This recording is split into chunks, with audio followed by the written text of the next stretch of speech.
Hey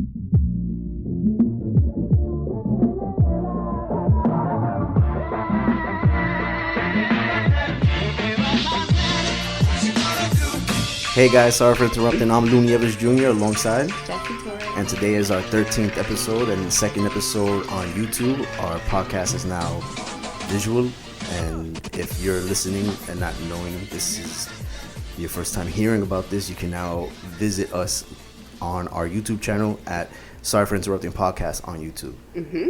And Welcome.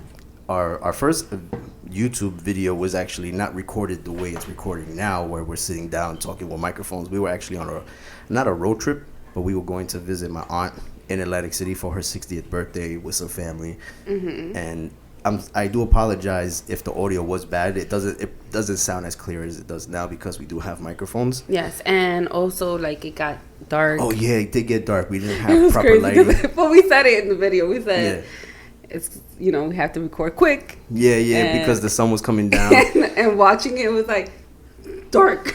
Yeah, when we watched it back, I mean, obviously you're seeing that it's going from light to dark very quickly.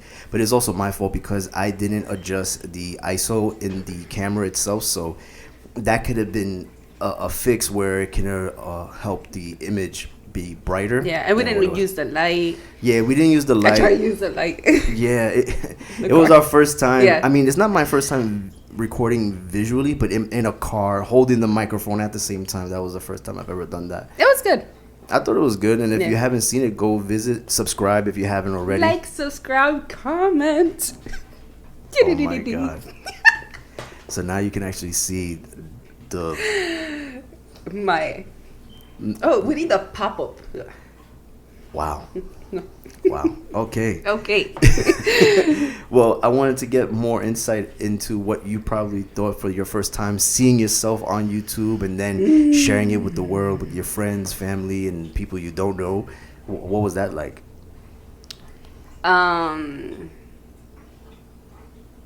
It was fun, actually. You liked it? Yeah. Like, of course, I'm like, my first thing was point out all the bad stuff, right? Of course. Like, oh, I look like this, or but then I'm like, no, I'm not going to do that. And I'm going to embrace, and people are going to see how I look, and this is me. Because not only is this like your first time talking every week on a podcast, now you're only not talking audio, you're now visual, so you don't see how you react to certain things, so now you actually see your facial expressions, your body language, and how you move, and that can be nerve-wracking for you to be like, oh man, I shouldn't have done that. Yes. And then there's certain flaws where I've learned to embrace, and it took me back to like, but point those things out as of like before, when I used to like post on Instagram or videos, I try to avoid it. You know how you could edit or you could do like, some sideways, whatever. Yeah. And I'm like, okay, people are not going to see certain parts. But then in that video, I was just like, it's there. Yeah, there's nothing you can do. Yeah, and I was just like, whatever. People are going to get me for who I am, and that is it. And even now, right? Because I'm going to be real. Go ahead. Sitting here, I'm like, this is not my good side. And the reason why I always know it's not my good side is because I have this nice, beautiful thing here. Mo. People listening, they don't know. Yeah. And I don't embrace it. And I do have my piercing here. But, that's something, I don't know. I always like my left side. Everybody has a good side. I don't understand this. Alex Ralph has said this too. Like, he has a good side and a bad side. You have a good side, a bad side. And this is my good side. And obviously, I'm not in my good side. But I'm embracing my bad side. I don't know. I mean, to think about it, when you're looking at yourself in the mirror, I could be wrong. I mean, people probably say, "Look, they're good side and bad side," but it's your face. Isn't your face all good? Yes, but when you're taking a picture, you don't like different. One side of your face. It's the same as the other side. No, it's not. I mean, obviously, you don't have a mole on both sides, so I get that. Yes. I understand that. It's different. Like a side profile to a front. or like a different angle, I like guess. it's completely different. Anyway, that's exactly how I felt. I was not focusing on my flaws. I was embracing them. I'm still embracing them. So you guys get what you get. Even today, I was like, oh, I should do my hair. So then, by the time we do the podcast, it's down curly. I was like, every podcast, I'm gonna have my hair nice. Yeah. I mean, listen, you could wear a hat if you like. You could wear what's that thing that they put on when you Jeez, a shower cap? do you not like my bun? No, I'm saying for Oh. you, I can honestly, I don't care. You should cut it off like Jada Pinkett. I told you already, but you said no. So I don't have the face for it. yeah. Anyway, but for me, since you're not concerned, but for me, although this is not my first time being on camera and recording a podcast on camera, I've done this before, and I've also mentioned it before in the past when I had a podcast with my pastor. We would go live on Facebook. We would record the video, send it out. So it wasn't nerve-wracking for me. The only thing that I was really bothered was really the audio, and I still got to get that down pat, because if you guys listen clearly, you can hear me probably on the right side of your speakers and then hear Jesse on the left side of your speaker. Only, I think, if you know about it. I get it. It bothered me. Because you know about it. Yeah. Like me, I was just like, oh, I think we. I hear it right away, and I'm like, oh, this sucks. I didn't like it. I gotta find. It's just me. I gotta find a different way. I gotta do some research, and also I do know that my camera only records 30 minutes. So I was doing some research last night prior to recording today, that if there was ways to record longer than 30 minutes, because our conversations sometimes can exceed that, that 30-minute mark and go over. And there's, because of some law for shipping from out of the country, companies for DSLR cameras like mine, I have a Canon T6i DSLR camera.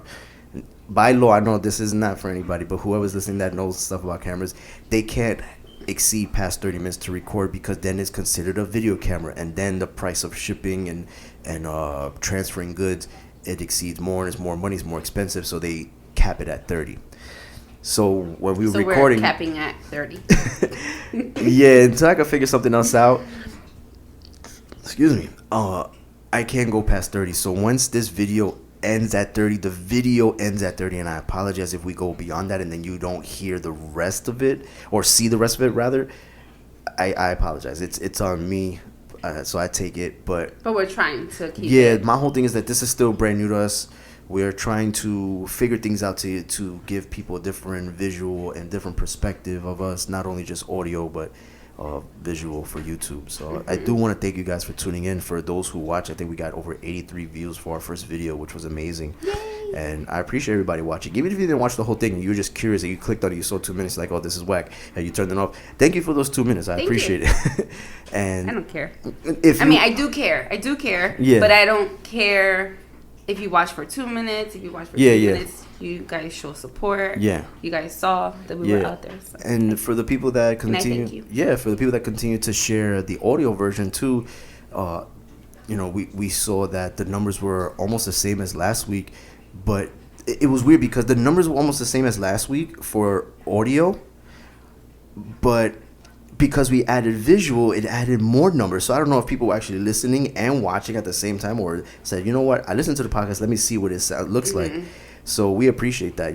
83 views for our first video, I thought was amazing for us. It's not huge numbers, it's not 1 million or 1,000 views, but it's a start. You got to start somewhere. And this is our 13th episode, so we've come a long way so far, and I do appreciate that. Yeah. And in today's topic, I like this. In today's topic, we're gonna talk a little bit about before you date, I guess, right? Because we talked last episode about how we met and how we started dating, and a little bit of a backstory prior to us meeting each other. But you don't know what it was like for both of us, being that we came out of long-term relationships with children, and once we got out of that relationship, what happened next? And not too many people know about that. And I know who's ever been in a breakup, especially with children involved, and being that it's a long time, breakups are never easy, whether if there's kids involved or not. But when you invest a certain amount of time, or any time rather, in a relationship, regardless if you're the one who left or you're the one who got left, it still hurts. Sometimes it's easier or harder for some people, but when you invest that time and there's children involved, I know I can speak for myself, it was hard, but at first it was very whatever. I saw this coming. It came. I tried. It didn't work. Whatever. At the beginning, and that's where. So let's get into it. Yeah, that's where we're gonna get into. We're gonna talk about that topic today. So, again, we appreciate you tuning in, and I hope you enjoy the rest of the show. So, go ahead, Jess. What do you think about jumping into relationships right after a breakup? What was that for you? Okay, so jumping into a relationship, like right away, like Well, walking, running, jumping, crawling. Okay, Well, so crawling, for me, I don't know. after my breakup, I guess, you know, in your head, you're like, you kind of have a freedom now, right? You're able to do what you want to do. For me, it was different because I had it all in my mind. I'm going to focus on me. I have to do what I have to do for my kids. And then... It sounds like a New Year's resolution. You know how some people are like, oh, this is a new year, new me, this is what Yeah, I'm going to yeah. do. That's It's kind of exactly- like that when you're yeah. out of the relationship. Everything's new. Oh, that's exactly how it went. It was just like, I actually was celebrating my 30th birthday, and I was just like, okay, this is a new decade, and it's going to be a whole Wow. transformation. And, you know, so for me, it was more, I wanted to get to know myself. I wanted to love myself, be comfortable, be confident. But then I had gotten sidetracked. In the midst of me trying to figure myself out, I was, I guess, distracted, and what started off with a simple conversation of how are you doing and how's everything, how you coping with everything. That little small conversation where I thought it was innocent led to more conversations with the wrong person. And So I just want to backtrack real quick. yeah, I don't know. You were the leaver, not the lefty. So you left the Leaver. relationship. Leaver. Okay, that's the difference between you and I. I was the one that was left. I did not leave. Where you left and you were I not left, left. yeah. I guess you could say. I left after much prayer and working things out. And I said, you know, this is not it no more.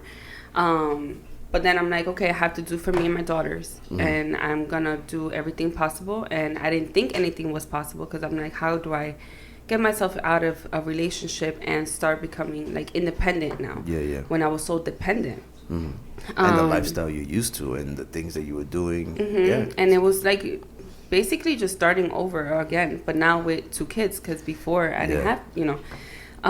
So that was hard itself. That but I think alone, with yeah. the whole, you know, trying to figure it out, then I'm like, with my faith, it was just so overwhelming with everything that was going on. I don't know. You're losing your focus? I am. All right, so while you try to get your focus, I'll talk about mine. Because I was going in one direction and then it was like... So long story short, for me, I was left. And in the beginning, I was like, all right, I saw this coming. I tried to fix it. It didn't get fixed. I was still living with her for a couple months until she moved out. And those months were pretty hard because it's like you're living with a roommate. You guys don't talk. You guys don't look at each other. You guys aren't intimate anymore. Things are different. And it's hard because what you're used to in the relationship is no longer, but you're still living, seeing, waking up, going to sleep to that person. And there's a child involved, so you got to communicate. But there's a lot of animosity. There's a lot of anger. And when she left, I was like, freedom. Now it's time for me to do my thing. And then I just started talking to women. I started seeing different women. I started dating different women. And it was, at the time in my mind, I'm like, yeah, this is how it's supposed to be. I'm supposed to be like this, single, doing my thing, living my life. I was DJing at the time. And then something hit me and I went into a very dark place. And I realized I wasn't happy doing that rushing into other things and other situations. I guess it was just to help move forward, but I was in denial of it, but I didn't realize it. And then I went to church. I stopped dating. I stopped talking to women. I just was looking for a relationship. Because you said before how you were, I'm so sorry. Yeah, go ahead. But you will buy stuff to fill that void. Oh yeah. Right? Yeah, I mean, that was also in the relationship because of being unhappy.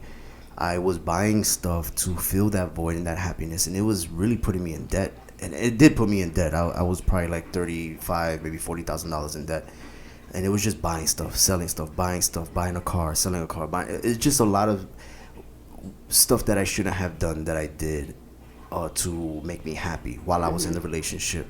Then when I got out, or it sounds like I was in jail, but when it was when it was over, I was then making money because then I was DJing more. I was making more money on the side, and I started buying more stuff, jewelry, stuff that I wasn't really into, and it was just more for, I guess, to show that I'm doing good, to show I don't need her or I don't need anything, and it was really to show off and to show like, oh, I got it, but I really didn't. It was really an illusion. And that was really bad because then it was attracting the wrong people, and then I was really in a rut of myself, and there was multiple encounters with different women where I was like, oh, I can see myself with this girl, and it didn't work out.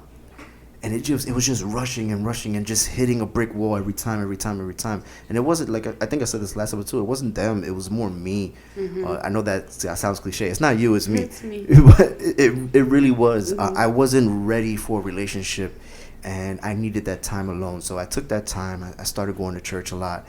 I was then unemployed, so I had more free time. I wasn't doing anything. I literally wasn't doing anything with my life.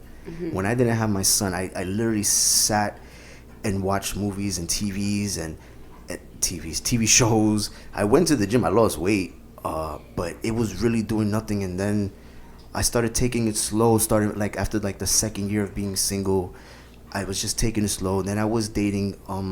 I was dating a little bit more, taking a little bit more serious, not rushing. And then eventually bumped into you. But it was not while you were dating. No. It was like not while you were dating someone. No, I wasn't committed to anyone. And then I said, you know what? Look at this girl. No, it was tough because I was ready, and it was just like not working the way I thought it would be with certain women or certain situations, and that's why I had joined Tinder. I guess because I was not the type of person to go out and look for someone. I didn't have pickup lines, so I never went to a bar and said, hey, gave up a line, whatever. And I was more of the kid that was in class and say, hey, can I borrow a pencil? And then boom, start a conversation like that. It was very weird for me. I just didn't have that confidence level to just say a pickup line. So whatever. So then you came in, and it was just natural. It was like talking to a friend the way we're talking now, and it just worked. But it's tough when you're in a relationship and then you get out and then you're looking for that. You're finding yourself. Yeah. That. And I also think, and I don't recommend this to everybody. Everybody's different, but it was really the relationship that I developed with God, and not to get so religious, churchy with people, but for me, that's what worked for me. Developing the relationship with God helped me move forward in life and helped me grow and be mature and become more of an adult, a better person, a better father, a better son, just doing things better for myself and for others. And it really changed my perspective on life, and it really helped me like move up in life, and it just really molded me into the person I am today. Well, it's at the end of the day, that's what did it to me too, because after my breakup, and now that I'm like coming back to it, right? Oh, you're back. Okay, she's back, guys. I'm back. You got 10 minutes, girl. Time is clicking. A ticket. Really? Wow. It says 20 minutes. It says 18. Yeah, I know, well, because I started over, but. Okay, so with me, after my relationship, it was hard for me, right, to accept it, to start all over, to do all that, right? Literally starting from like. And there'll be another podcast where I'll really go into details where I struggled the most, like being a single mom now with my 2 daughters, and how I got my place, how I made it. But my whole thing was what I was trying to say before. I fell into a relationship, not really a relationship, was it really a situationship, I guess, where I let my vulnerability, I think, where I'm feeling lonely, where I'm feeling like, you know, I want that love and attention that I've been lacking of. And I felt for someone who was married, and it started just as a friendship. Like, it started just a simple conversation. I didn't think anything of it. And then it slowly just progressed until I fell into this situation, and I'm okay with talking about it now, because had I not been in that situation, it wouldn't have helped me get closer to God. Even though I knew God and I was in my direction with him, like in my journey and my walk with him, but it wasn't until then that I was just like, what am I doing? Yeah. Like, how am I leaving a relationship because I'm like, God is directing me in a different path, and he's like, you know what, I have so much for you. But then I'm doing something that I shouldn't be doing, you know, and it clicked to me, and I was just like, wait, like, I'm worthy of so much more. And if I was able to leave a long-term relationship, how am I going to go into this, you know? And that was just a wake-up call for me when I really had to just really give it all to God and say, God, I need you. I need you in my life, and I don't know what I'm doing, but please help me. And that's when I started changing a lot of things up, my conversations with people, not feeling vulnerable, and, you know, they're just really, like, I guess really focus on what I wanted and what God had for me. And yeah, I guess, like, I'll get more into it, but I guess we're short in time. I appreciate you, you know, opening up about that, because I know that we've talked about it in the past, and how that really affected you as a woman, because that's not something that you want done to you. Yeah. But then being the person involved, you're seeing from a different perspective, but then something came to you that you knew this wasn't right, and it changed you, and then that relationship with God made you who you are today. That's beautiful. And thank you. And I share this because I know, I don't want to get emotional.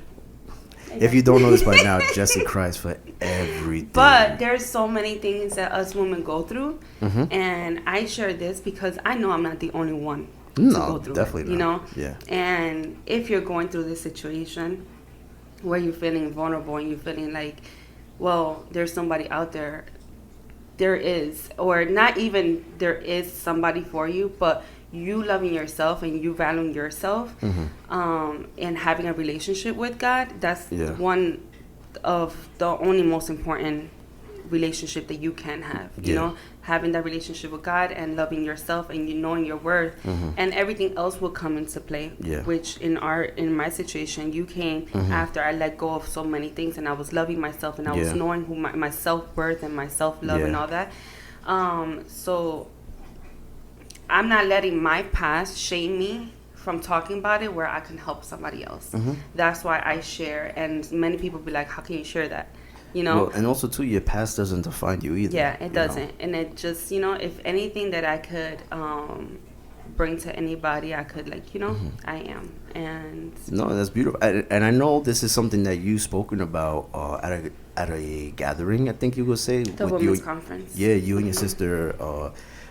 You could talk about it. Created a women's conference where it's just you and a bunch of women, and you guys have this talk. I forgot in the top of my head, like, what's it called? My sister has it yearly, and we, you know, we all come together as like a sisterhood. And I did speak about this to the women, and little by little, I do speak about it because I think it's very important. We stay silent, and then we feel like we cannot go forward. And like, I think we can't move forward from it. I also think it's because of the perspective of others. You don't want people to think of you a certain way, so you're afraid to speak of who you are and what you've done. No one even, like, my sister didn't even know. No one knew. Yeah. So I was like, I can't talk about this. I would never talk about this to anybody. But it's the testimony. I think that's most important. And that's where my relationship, even with God, like, grew. And I was just like, I'm not accepting certain things. I'm not allowing, you know. So. Yeah, and I remember when you first told me, I was shocked because I couldn't see that coming from you because of who I know you are now.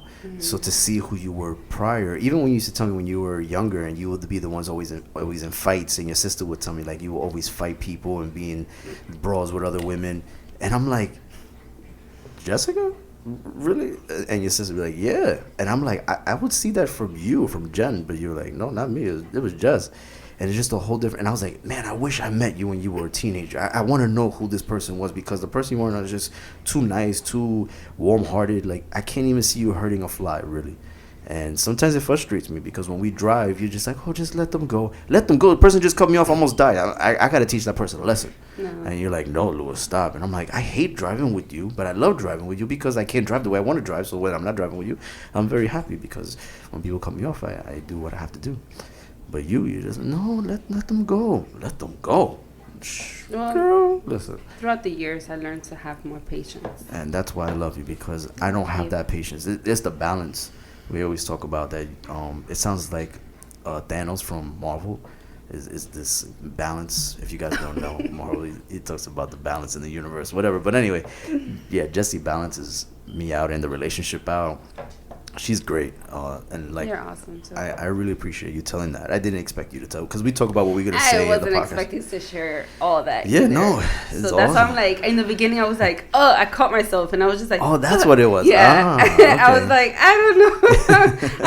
I went Like, why'd you straight stop? to, I went straight to it, and then I was just like, oh gosh, is it too much information? Like right away, and then I was just like, as I hear Well- you talking about your experience, and I'm just like, Yeah, I mean, I could You go know what? deeper, but Yeah, for we me go- to talk about every situation, we'll be here forever. yeah, And it's not like, it's not me bragging like, oh, I've been with 20 women after my relationship. No, I actually didn't. I wasn't with 20 women, but I was in multiple situations where they were all learning experiences. From the first woman I started dating right after my breakup till now, there was learning experiences. And there was one specific woman that I dated a long time ago as a child. I call myself a child. I was 19, 20, I guess. that's not a shock. I know, but in my mind, I was mentally was a child compared to what I am now. But there are people my age that act young too anyway. But that's besides the point, because we're short on time. But she said to me, and I'll never forget this, she said to me, you know, you want to figure out what life is for you next before you jump into anything. And although we have a past and we know each other very well, and there's some chemistry there between us, I'm not what's next in your life. And I was like, F you then. In my mind, you know what I'm saying? But Like, then those are like, wow, like I look at back at now and I'm like, wow. And I do appreciate those words. And I was, at the point I was disappointed, because I'm like, you know, because you're like, I want you to work it out. yeah, like let's work get it out. back to how things were when I was 20. And she has 2 children, and she's a little bit older than me, and not that we drifted apart, but just life is different now. And I'm glad that she told me those things, and I'm able to reflect on it now, because as time went on, I will continue to see other women, date other women, take women on dates, and man, that's expensive. That for guys, this is where I mean, like, you shouldn't rush, and there's no really timetable. You know when the time is right. For me, it just happened to be 2 years, but you know when the time is right to start dating again. I just hate the whole, and anybody that knows this, they probably understand what I'm saying. Telling your story over and over and over to every female or every male or whatever you're into, it's very tiresome. And it's If very, you're an open person to share, 'cause Yeah, and I was. not many men share. I of love- their I love past and stuff talking. like that. I know, but Oh, I'm man. saying not many do share. So it's just like, okay, on to the next, on to the next. it was tough, man. It was tough. And then the it was expensive. I Real could expensive. Just imagine. Yeah. Especially like you guys have that pressure, like where you have to. And oh my God, that's why I probably didn't want to date either. Because I was just like, I don't want to like. Then to like, you gotta get an outfit and you gotta pick places, and then you start running out of places, start bringing the person to the same place you brought the other person. Listen, you're probably not watching this, but if you're one of the girls that I dated and you're watching this, I'm sorry. I genuinely This is am. like all over the place. Yeah. But it's not. But it makes sense, because if you were ever a man and you went through this stuff, or even a woman and you took men on dates, God bless you for taking men on dates, because women should take men on dates. But anyway, this is tough. It really is tough. And I just want to say that whatever timetable is for you, take that time and take your time. Take the time for yourself and to learn yourself, to know yourself. Just don't jump into date something. yourself. I love dating myself, yes, me man. Too. I don't think I want to date you anymore because you're expensive too. Not that expensive. No, you're but not. I'm worthy. I'm worth it. We'll figure that out soon. That's my train of thought. Good. No, but it's very important to date yourself in the midst of you being single. It looks and like it stopped. Is it stopping? Yes, Did it stop completely? All right. It says recording has been stopped. All right. So, but yeah, for the people watching, I'm sorry that the screen went black. Yes, but if you take one thing out of this, if you're single, enjoy your singleness and love yourself. Go date yourself. Yeah. Do things productive. Everything else that you want to do it. You're free. Yeah. And whenever you're ready, God will lead you to the right place, to the right person, and then if that's your calling, or I don't know. You feel pressure because I know I gotta hurry up. I feel pressure. Like, all right. Well, anyway, thank you for listening. We'll take a goodbye. Like, comment, subscribe. Well, listen, thank you again. I'm sorry that the screen went black. It's only 30 minutes that we can have visual, but if you're listening, we thank you for listening as well. Yes. And thank you for letting me, or they're not letting me, but thank you for listening. Yeah, thank you for listening. And please, we really do appreciate any feedback that you have. Please like, comment, and subscribe to our YouTube channel. Sorry for Interrupting podcast on YouTube. And if you have any suggestions or questions or anything, put them in the comments below in the YouTube channel. Or even when you subscribe to us on our podcast, on Apple Podcasts or Google or Spotify, wherever you listen to podcasts, please subscribe and please give us a 5-star rating if you think it's worthy enough. But again, we do appreciate the love and support. Yes. Thank you guys. Until next week. Sorry for interrupting. Have a good one.